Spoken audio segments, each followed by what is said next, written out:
오늘 말씀은 열왕기하 15장 8절부터 16절, 제목은 예후를 향한 예언 성취입니다. 남왕국에서 제일 긴 통치를 한 왕은 므낫세라고 했죠. 55년입니다. 그 뒤를 아샤랴, 곧 우시야 왕인데 52년이에요. 그럼 북왕국은 어떨까요? 북왕국 최고 호황기를 이뤘던 여로보암 2세인데요. 41년입니다. 반역과 암살이 빈번했던 북왕국에서 41년을 통치했다는 것은 아주 특별하다 하겠습니다. 여로보암 2세가 이룬 업적 등등으로 인해 이것이 가능했겠죠.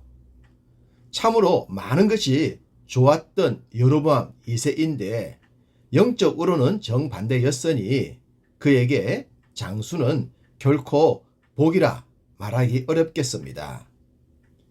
북왕국 최장수의 왕 여로보암 2세가 죽고 그의 아들 스가랴가 왕위에 오릅니다. 그런데 그의 통치 횟수는 겨우 6개월에 불과합니다.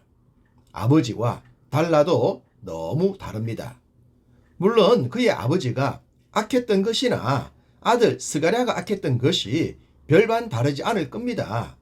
그렇지만 그가 6개월밖에 왕위에 있지 못했다는 것은 그가 악해도 참으로 많이 악했기 때문이라 하겠습니다.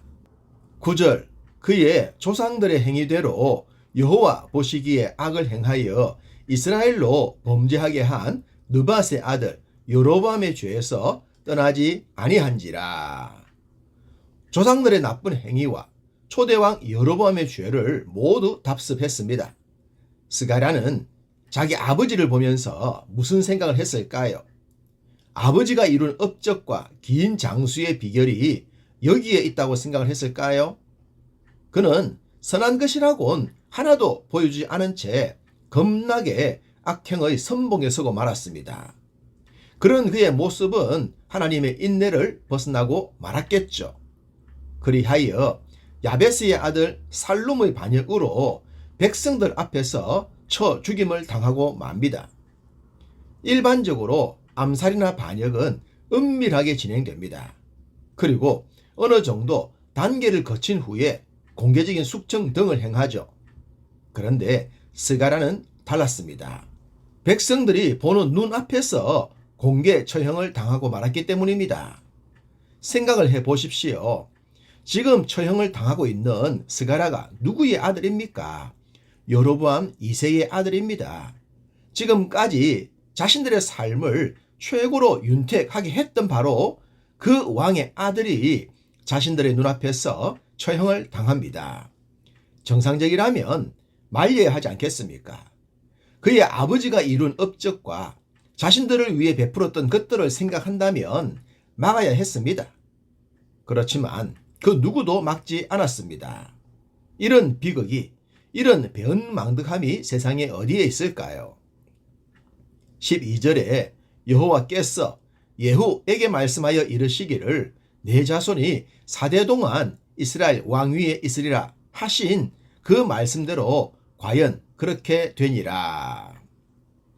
10장 30절에 보면 여호와께서 예후에게 이르시되 내가 나보기에 정직한 일을 행하되 잘 행하여 내 마음에 있는 대로 아합 집에 다 행하였은즉 내 자손이 이스라엘 왕위를 이어 4대를 지내리라 하시니라.